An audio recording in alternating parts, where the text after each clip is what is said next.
Hey backpackers, this is Juan from Juan Backpacks. I'm here today to tell you about the 7 items that will not make my backpack in 2022. They're items that I just have found no use for, that I just decided I'm not even going to bother with anymore, and they just aren't going to see the light of day. They're going to go into a bin, or they're going to get gifted to somebody, but they definitely won't be in any of my loadouts in 2022. Some of these items, a couple of these items, I think are going to be shocking and probably stir up some emotion a little bit, because I know some of these are loved by many. So let me start with the small stuff, work across the table to the bigger stuff, maybe even the more controversial stuff. Who knows, right? Who knows? Backpacking sometimes can be controversial. Not really. So first things first, the Spork. Toaks titanium Spork, out of here, out of here. Almost no use for the Spork. I've tried. I've used it. I used it for a year, like a couple years, I used it for a year, and like more than a year actually. And I just can't, like, it has almost no use for me. It's not like I want to stab into a big chunk of meat or something like that when I'm on trail. That's not the kind of food I eat. And it's hard to scrape, get the bottom of your pod or the bottom of your bag with that Spork, because you miss a lot of little stuff that you really want to eat, So I'm just totally over the Spork. And I did get a titanium polished spoon, and I love it, and it's perfect, and it works for me, so that's what I'm going with. But the Spork is no more in any shape or form for Juan. No more.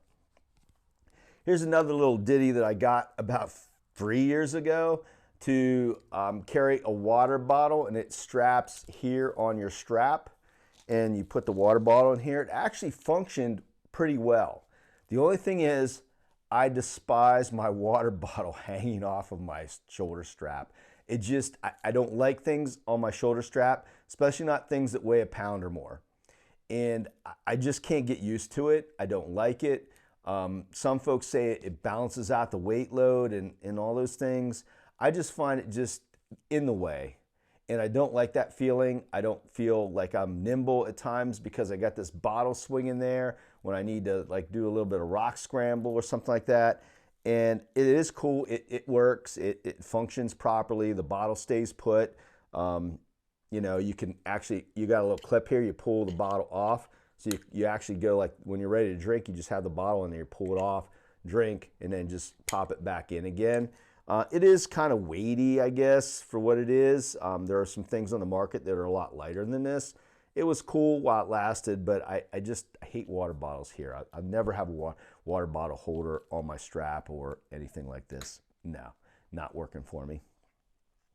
The other thing, actually, that's related to food, might as well bring that up, is Juan will not be carrying any mugs with him. No mugs. Waste of space for me, waste of time. And I really have tried these, and I've taken them out and used them, both of these, on different trips, and even in my backcountry day-long day packs back into the backcountry to fly fish, and I can't get into it. It just seems extra stuff that I got to carry and fumble around with and deal with, and I'm just not into it. So I tried a couple mugs, and I don't like it. What do I use? Well, I use my 750 milliliter titanium pot. I boil water to pour off I boil a lot of water, one boil, not two.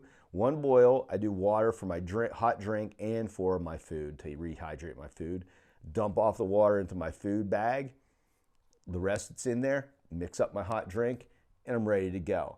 No fuss, no muss, no dealing with a couple other things. So mugs, for Juan, 2022, gone. No mugs allowed.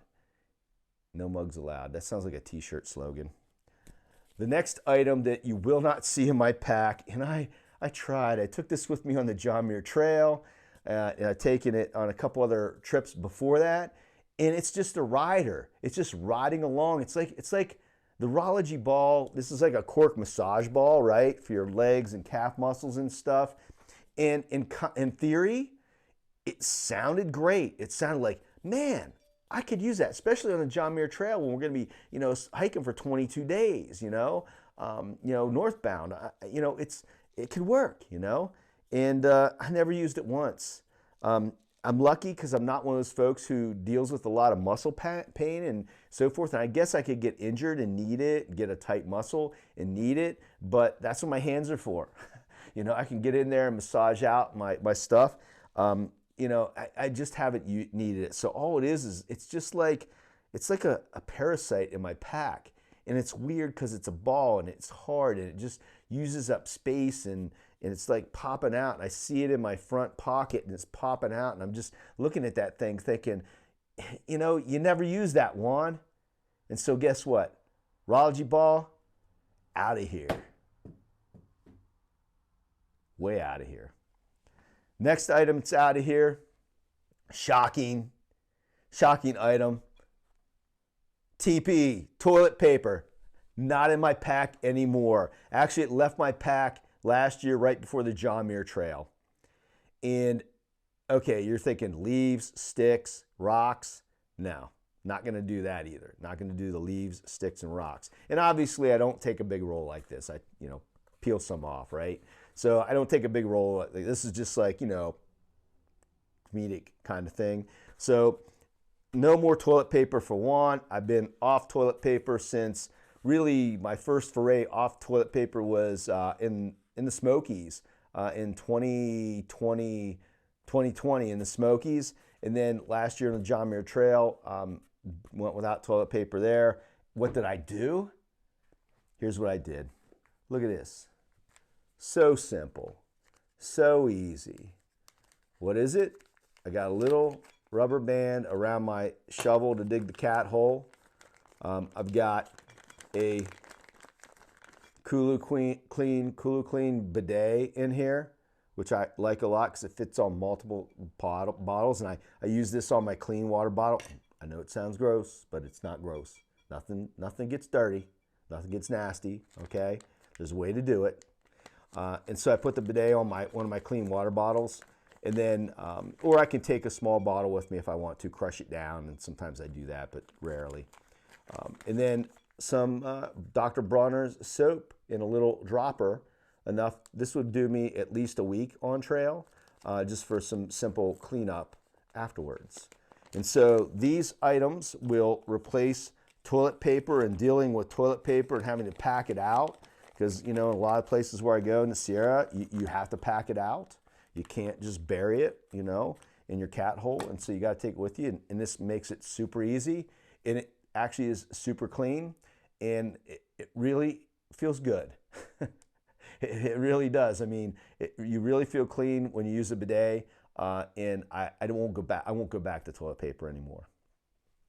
So my last item that is not going to make my pack is probably going to be a little shocking to some. I know that there are a lot of folks who love this item, who swear by this item, and I respect that. I really do. I understand that everybody isn't the same, and some people like some gear, don't like others, and that's perfectly fine.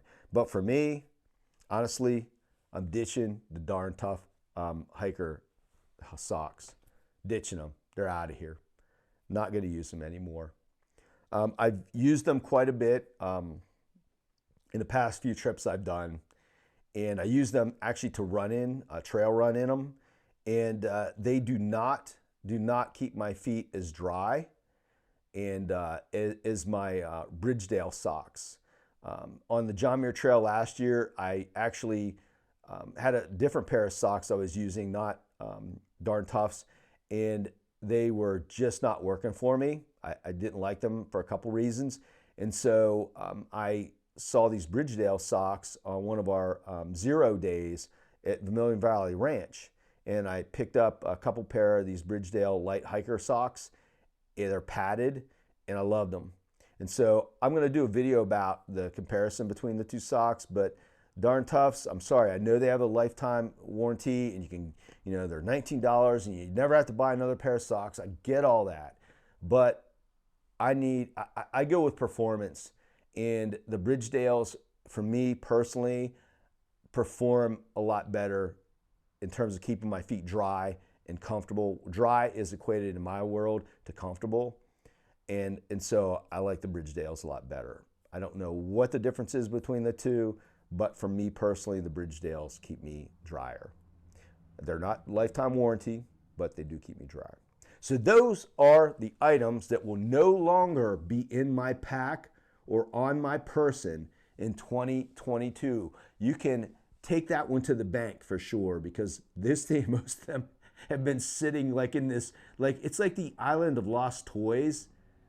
But it's my box of gear, of lost backpacking gear that I'm never going to use again, that I'm probably just going to give to somebody because it's still good stuff, but not for me, not for me. So anyway, backpackers, until next time, get out there, do some backpacking, some hiking, enjoy things. Do not sit around watching YouTube videos all day. However, I will see you on my next video.